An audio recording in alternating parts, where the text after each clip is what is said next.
भारत और चीन के बीच गलवान घाटी में शुरू हुआ विवाद फिलहाल थम गया है, लेकिन चीन की नीति से भारत और तिब्बती नहीं बल्कि कई देश परेशान हैं।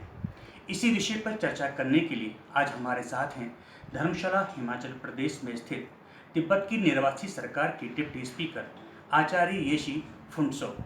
आचार्य जी, टॉप न्यूज न्यूज में आपका स्वागत है। नमस्कार। आचार्य जी, 20 अक्टूबर 1962 को शुरू हुआ भारत चीन युद्ध 1 महीने चला था और जैसा कि मुझे जानकारी मिली कि आपका जन्म भी 1962 में लेह लद्दाख में ही हुआ था, तो कोई ऐसे संस्मरण जिनसे आपको ये लगता हो कि चीन हमेशा से विश्वासघाती रहा है? क्योंकि हम सब जानते हैं चीन की जो नीति है, चीन का सोच है।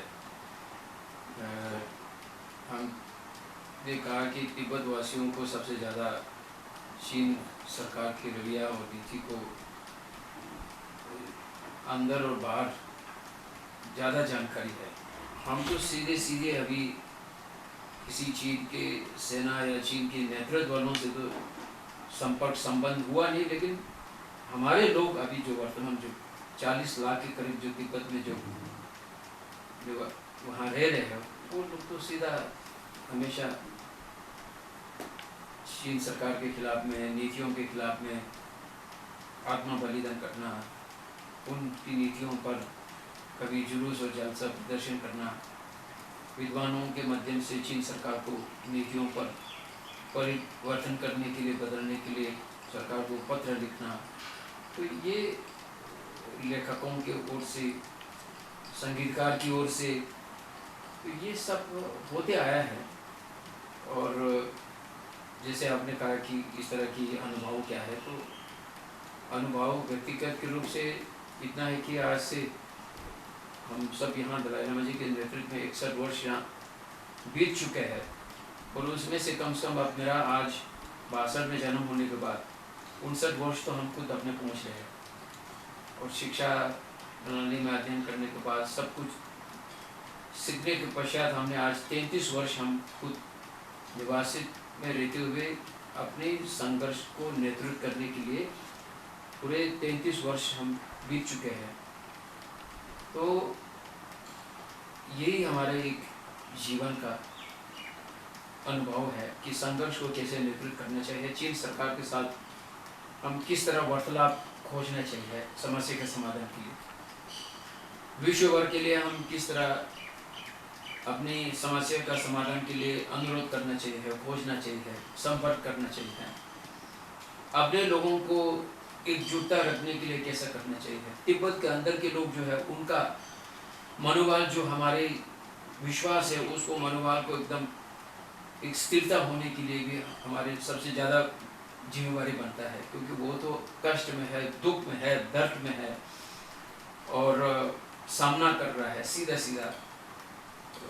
तो इसीलिए ये सभी समीकरण को देखते हुए आज जो चाइना केवल गलवान नहीं, परंतु जब से तिब्बत को चीन ने आक्रमण किया तब से लेकर भारत के सीमांत में समस्या उल्लंघन और साथ साथ पड़ोसी देशों को उकसाना, तो ये चीज़ जो है मेरे अपने जीवन में, बीते हुए जीवन में ये सब सामने एक अनुभव के रूप से लोगों को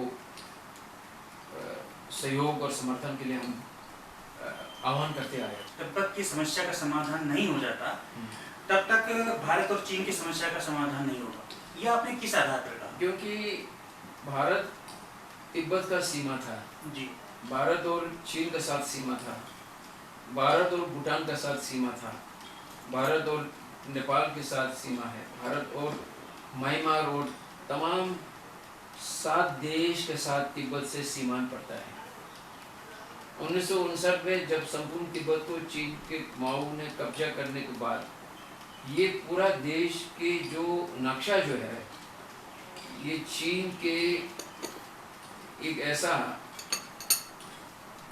सीमा वर्तमान परिस्थिति में ना चाहते हुए भी एक सीमा का संबंध है अभी, लेकिन तिब्बत की मातृभूमि का मूल्यता जो है वो इतिहास के रूप से तिब्बती लोग ज़्यादा जानेंगे, क्योंकि वो तो हस्तक्षेप करके इतने लंबे दूर देश से आया हुआ है। और आज के जो चाइना के नेतृत्व करने वाले किसी को अनुभव नहीं है तिब्बत क्या है, वो पने पर जानेंगे। वास्तविकता तिब्बत तो जिस मातृभूमि का जिसका मालिक वही न जानेंगे। इसी तरह हिंदुस्तान के जो सीमांत जितना भी है वो हिंदुस्तानी के लोग जानेंगे, चाइना तो नहीं जानेंगे। तो ये परिस्थिति जो है केवल ये सीमा का आक्रमण तक नहीं, परंतु ये सब समस्या है। और इसीलिए जब तक तिब्बत की समस्या का समाधान नहीं होगा तब तक मेरे कहने का तत्व यह है कि ये हमेशा रहेगा। केवल ये गलवान और दोगलाम तक नहीं, परंतु ये पूरा समीकरण और सीमा तक नहीं, परंतु केवल पर्यावरण भी, भूभाग भी तिब्बत से जुड़े हैं। आपके 4 नदियां जो तिब्बत से मानसरोवर से बहते हुए आ रहे हैं, सतलज है, आपका बागरा ये है, आपके ब्रह्मपुत्र है, इंडस है, तो ये भी तिब्बत से बहते हुए आ रहा है। आज चाइना पूरा मुड़ रहा है। परचू लेक जैसे कभी इतिहास हुआ नहीं, जहाँ लेक नहीं है वहाँ से भी नदियाँ ने लेक का नाम से भेज दिया किन्नौर में गाँव को। हम सब भूलते जा रहे हैं। हम हमेशा कहते हैं कि जब जब मुठभेड़ होते तो तब एकदम जग जाते फिर सो जाते, ये नहीं होना चाहिए। लंबे समय के लिए सोचना चाहिए, एक स्ट्रैटेजिक होना चाहिए, एक स्थिरता होना चाहिए, एक निरंतर होना चाहिए। तो इसीलिए ये तत्व जो है, मेरे कहने का मतलब जो है, मेन मकसद ये है। सरदार पटेल ने भी चीन को भारत का सबसे बड़ा दुश्मन बताया था, तो ऐसे दुश्मन से निपटने के लिए भारत को क्या कदम उठाने चाहिए? सरदार पटेल जी ने भी बताया था और स्वर्गीय जॉर्ज फर्नांडिस ने जब अपना रक्षा मंत्री होते हुए भी उस समय जॉर्ज फर्नांडिस स्वर्गीय जी ने कहा कि China is the first enemy. सर्वप्रथम दुश्मन जो है चाइना है। इसका विषय मैंने अभी आपके सामने पूरा विस्तार से प्रकाश डाला। केवल ये जो सीमा तक नहीं, परंतु पड़ोसी देश से लेकर भारत की स्थिरता को, भारत के विकास को, संपूर्ण जो है प्रजातंत्र के जो है उस स्वरूप को नष्ट करना, उथल पुथल करना, अस्थिरता होना। तो इसीलिए ये कारण ये है, इसीलिए आज हो रहा है जो सरदार वल्लभ पटेल जी ने बताया, वही आज हकीकत में हो रहा है। आज चाइना ने विश्व के लिए कोरोना दिया, महामारी बीमार। भारत को वही है। चाइना ने अभी भारत के साथ दोगलाम, चाइना ने नेपाल के साथ खेल बढ़ करके आज भारत के पूरे समाज में या पूरे 3 समाचार बने हुए हैं। 3 चीज से ही चर्चा हो रहा है, दोकलाम या गलवान या नेपाल के साथ मुठभेड़ करना, और ये कोरोना वायरस जो है, हमें जो महामारी जो जहर जो है वो विश्व भर में फैलाया। तो खुद अपना चीन अपना खुद डूबे हुए हैं। और ये जो आज जो परिप्रेक्ष्य जो है अभी, जो उस समय बना हुआ, जब तिब्बत चीन के आक्रमण में जाने वाले थे तब से बना हुआ। और स्वर्गीय जॉर्ज फर्नांडिस ने जैसे जैसे अपना विचार रखा, व्यक्त किया, तो ये वास्तव में जो कहा है वो वास्तव में हो रहा है। तो इसीलिए उसके साथ हमें कैसे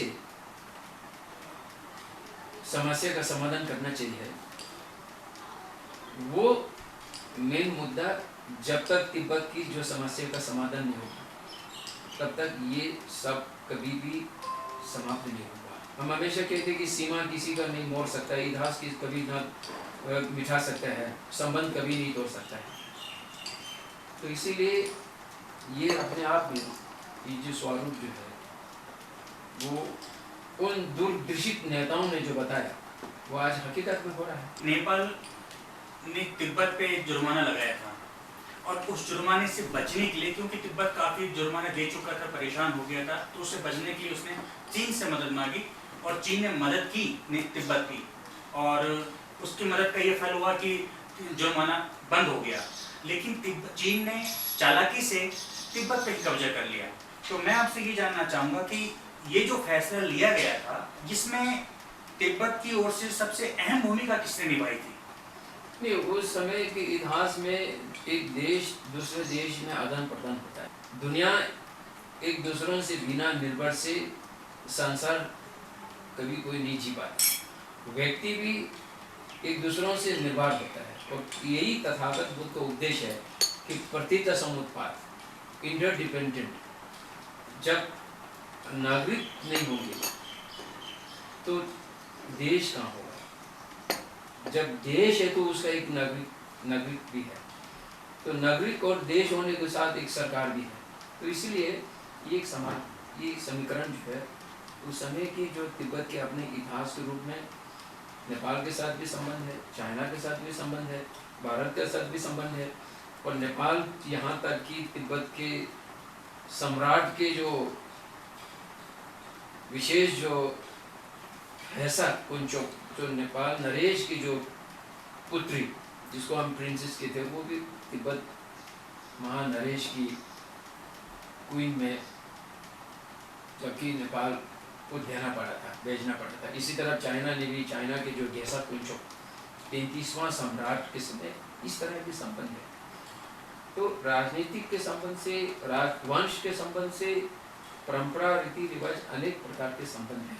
तो वो समय समय पर अपना अपना एक जो निर्भर करता है, वो निभाना पड़ता है।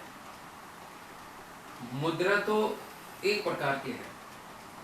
जब नेपाल को संयुक्त राष्ट्र में जब इनको मान्यता प्राप्त करने के लिए तिब्बत और नेपाल के मध्यस्थल जो समझौता रखा गया है, एग्रीमेंट, वो पत्र को दिखाकर नेपाल को संयुक्त राष्ट्र के मेंबर बना।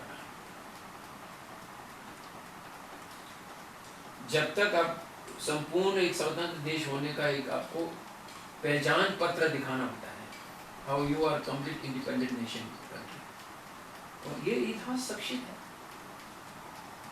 इसलिए ये संबंध अलग है।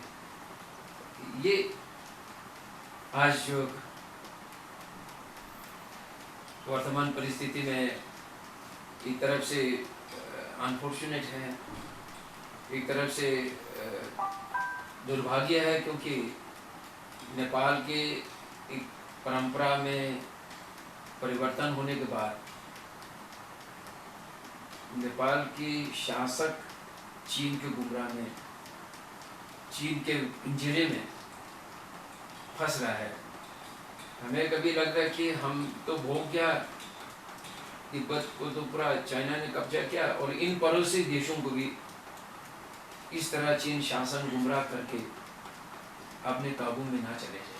लेकिन कभी आपके मन में या किसी भी तिब्बती के मन में ये सवाल तो आता होगा कि काश अगर उस समय तिब्बत चीन की मदद नहीं मांगता नेपाल से पीछा छुड़ाने के लिए, तो आज हमें ये दिन नहीं देखने पड़ते। क्या कभी ऐसा कोई विचार है? नहीं, ये तो केवल एक प्रकार की है। वो इस प्रकार के रूप से तिब्बत चीन के कब्जा में है या ऐसा नहीं है। ये तो चीन का विस्तारवादी है। माओ सेतुंग का इनका अपना एक उस समय तो कहा जाता है कि 4 मुख्य अवसरवादी चीन शासक, फोर मैन गैंग जब कहा जाता है। आज तो एक सर्वा शी जिनपिंग के एक कठपुतली के आदमी के नाम से पूरा चाइना को शासन कर रहे हैं। तो उस समय की संबंध माओ का अपना एक विस्तारवादी है, आज वही काबू ला रहा है। वो माओ के जो अन्य देशों के, ये देश के मुद्रा आदान प्रदान के वजह से कभी किसी का देश खोया हुआ ऐसा नहीं है, ना इतिहास में है, ना ऐसा हुआ है। ये तो इनका विस्तारवादी के नाते, और तिब्बत के चोटी से अनेक देशों को कब्जा करना और विस्तारवत करना, जिनको अपने आप में एक शक्तिशाली देश को दिखाने के लिए इन्होंने ये नीति अपनाया। और अपनाने के बाद तिब्बत को सहयोग नहीं मिलने के नाते एक काबू में गया है। जहाँ तक द्वितीय महायुद्ध का समय, तिब्बत के माध्यम से हथियार को ढोने के लिए, हथियार तिब्बत के माध्यम से जाने के लिए अनुरोध किया था। उस समय तिब्बत सरकार ने नकार किया, और वो भी एक ऐतिहासिक है, क्योंकि इसलिए उस क्षेत्र के एशिया लोग, मुझे लग रहा है कि इस वजह से बचा है। नहीं तो अगर उस समय हमारे शासकों ने अगर अनुमति दे दिया होता तो आज चाइना भी खत्म हो गया होगा और उनके पड़ोसी देश भी खत्म हुआ होगा, ब्रिटिश साम्राज्य के नाम में आ गया होते। तो इसलिए स्वतंत्र रूप होने के नाते अपना शक्तिशाली उस समय ब्रिटिश साम्राज्य को भी दिखाया कि हम अपना मार्ग नहीं देंगे हथियार को ढोने के लिए, क्योंकि एक शांतिपूर्वक देश है, हम खुद अपना शांतिपूर्वक देश है, बफर स्टेट है। तो इसीलिए ना हम खुद लड़ेंगे, ना दूसरों को भी किसी की जान, हमारे मार्ग के माध्यम से किसी का जान जाए, अनेक लाखों का। तो ये भी एक इतिहास है।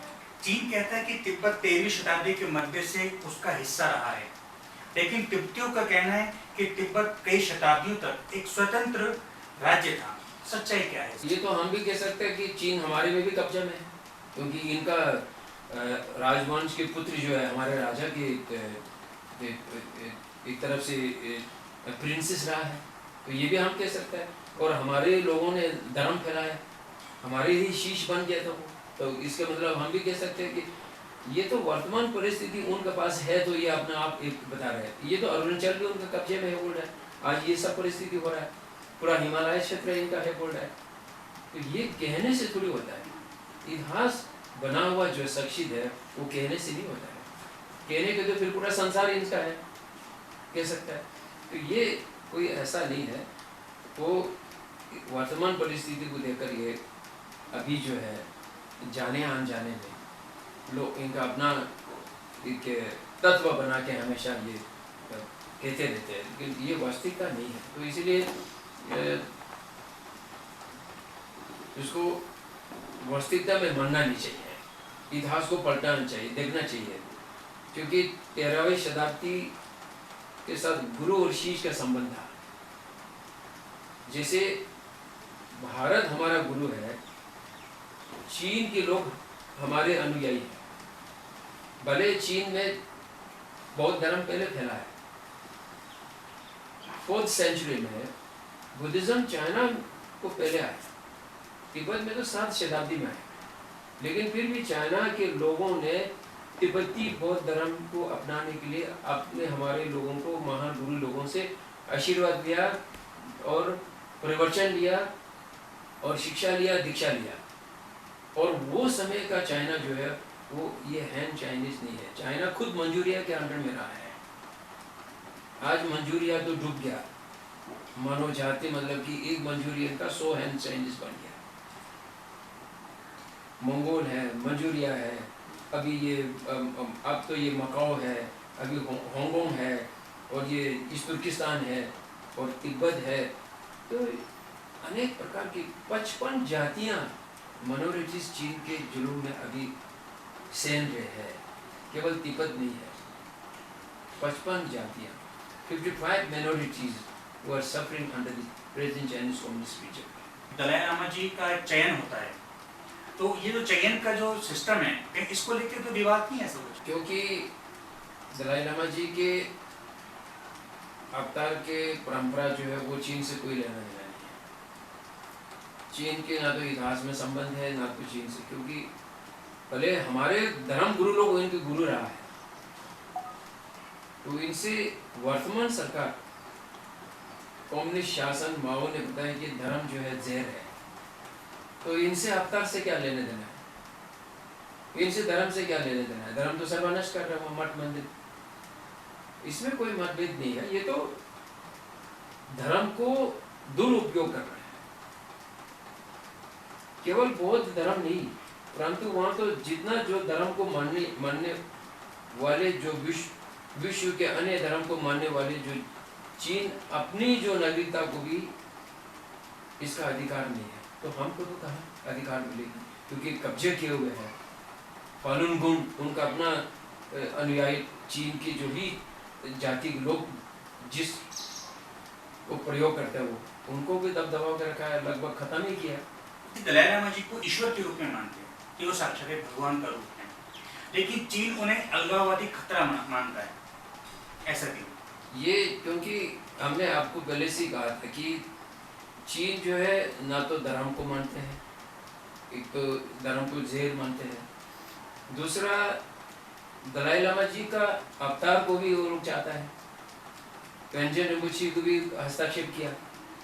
तो ये इनका जो है वो ये चीन शासक के नेतृत्व करने वाला जो है वो कोबरा है, ये दो जीव है इनका।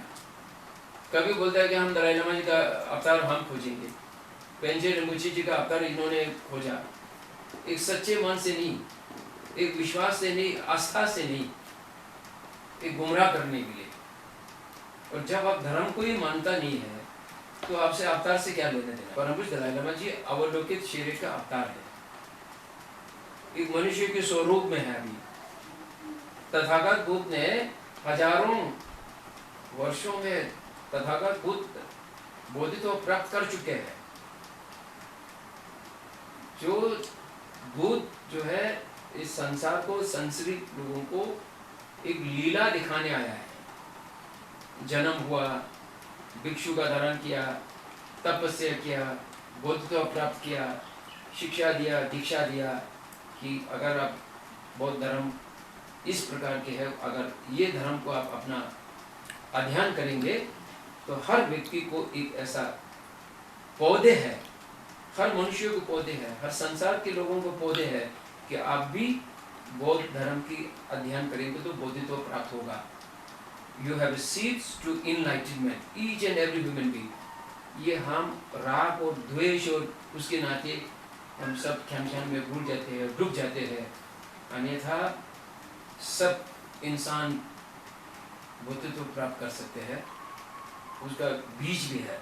एक अंश भी जो नहीं जानते हैं वो क्या धर्म से संपर्क कर सकता है, अवतार से उनसे क्या लेने देना है। तो इसलिए ये एक कहने का एक प्रक्रिया है, वास्तविकता कुछ भी नहीं है, चाइना से कोई संबंध नहीं है। चीन अरुणाचल प्रदेश को तिब्बत का दक्षिणी हिस्सा मानता है, वो ये कहता है कि अरुणाचल प्रदेश दक्षिणी तिब्बत है, क्या ये सही है क्या? वही हमने कहा कि चाइना तो हर चीज को उनका अपने पहलू में दोहराएंगे, कल को दिल्ली उनका है ये भी कह सकता है। आचार्य जी, दलाई लामा जी का कहना है कि वे चीन से तिब्बत की आज़ादी नहीं चाहते हैं, वो चाहते हैं कि अब सिर्फ स्वायत्तता मिले। तो ऐसा निर्णय क्यों लिया उन्होंने?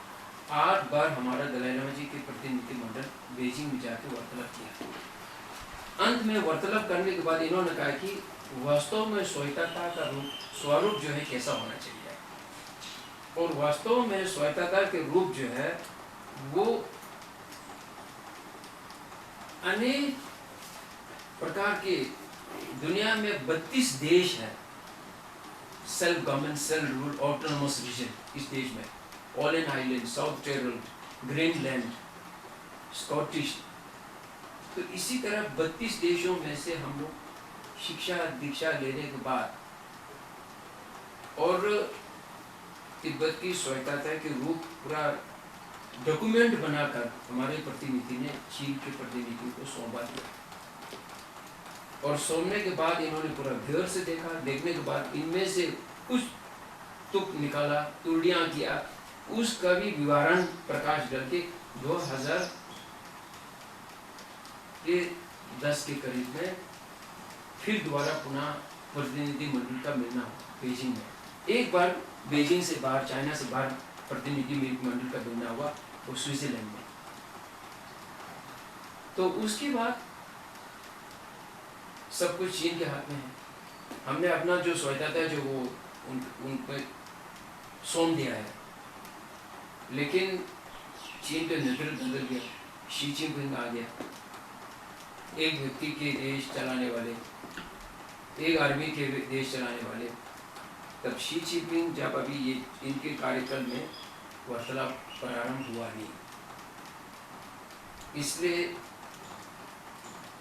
जैसे अभी आपने कहा दलाई लामा जी ने संपूर्ण स्वतंत्र को छोड़कर हम स्वायत्तता के रूप में, सेल्फ रूल सेल्फ गवर्नमेंट, एक तरफ से यूनाइटेड नेशन का भी एक नॉर्म है, चाइना खुद भी कहते हैं स्वायत्तता है, तो संपूर्ण तिब्बत की स्वायत्तता को हम कह रहे हैं।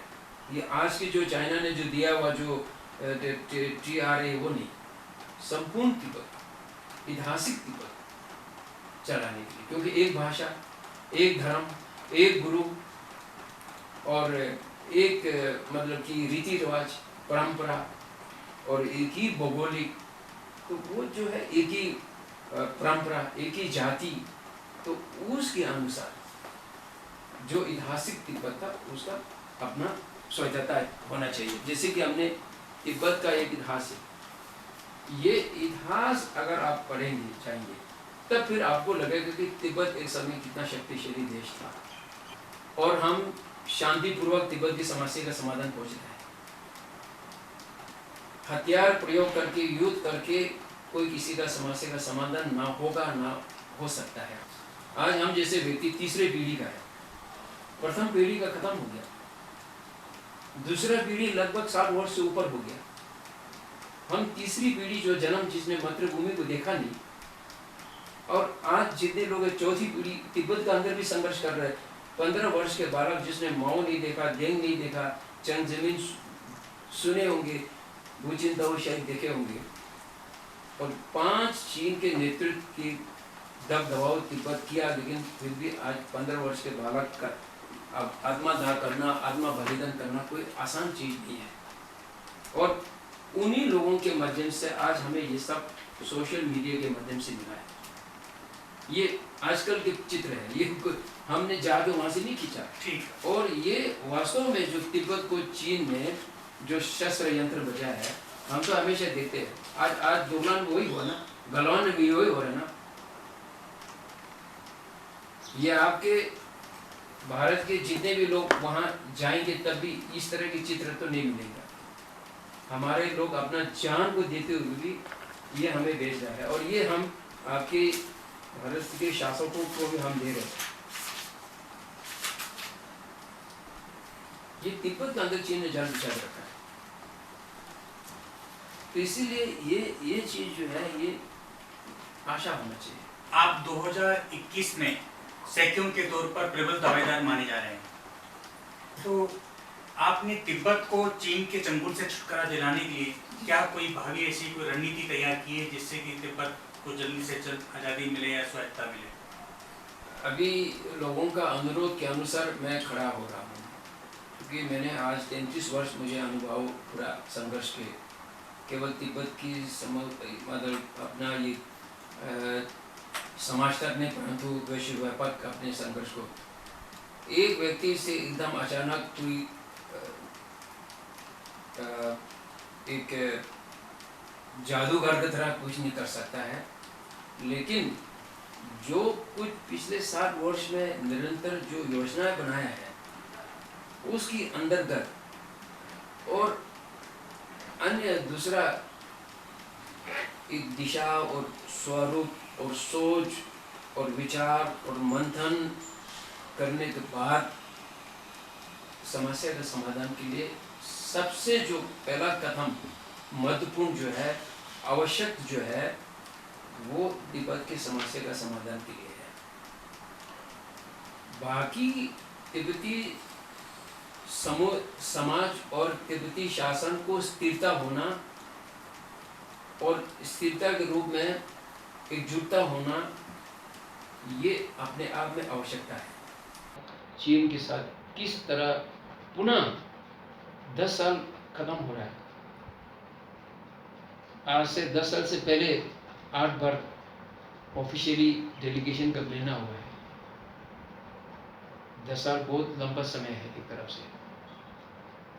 एक तरफ से कुछ भी नहीं, एक तरफ से बहुत लंबा समय है। तो ये मुझे लगता है कि इस पर जोर लगना चाहिए और निरंतर जोर लगना चाहिए। हम अपने केवल निस्वार्थ, अपने स्वार्थी तक नहीं तिब्बत का समस्या का, परंतु जो वहाँ समस्या में जो संकट में है उन लोगों को भी समस्या का समाधान हो सके, तो ये अनेक दिशा से करना चाहिए। ये मेरी सोच में है और हम आएंगे तो यही करने का अपना एक निर्णय है जी। आचार्य जी, बहुत बहुत धन्यवाद, आपने टॉप न्यूज़ को इतना कीमती समय दिया।